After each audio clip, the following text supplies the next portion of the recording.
I wanted to talk a little bit about just the fact that growing up in a cult, and a cult that was so focused on outer appearance, I already was so self-conscious. And like growing up, especially in your preteens to teens, you're already feeling so self-conscious and aware of how people are like perceiving you.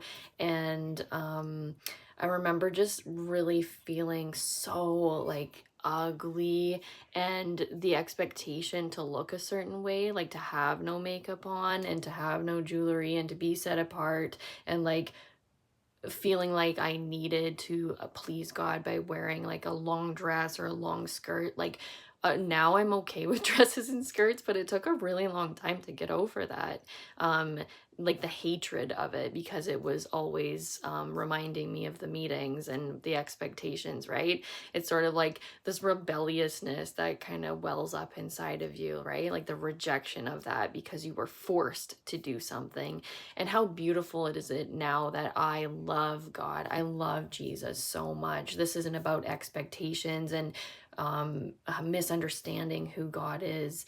God is so much a loving God, and He is holy, and the Holy Spirit is working in and through me now, where I want to do things that are pleasing to Him. It just comes naturally. It's not forced, right?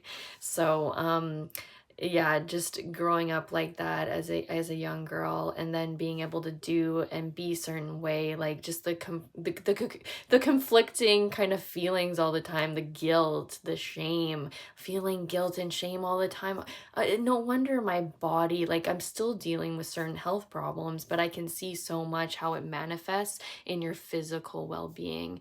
And so yeah, just like all the young women out there, like just like, and especially if you're Christian, like just be guided by God, like a guy too, like just be guided to God, to in like just how to be in your life, right? The Bible is what teaches us. We don't need somebody to keep telling us how to live. Like you can listen to a pastor and what they say, but to not take just that and apply it to your life, like seek God yourself, like seek the Holy Spirit. I've come to learn that the hard way, right?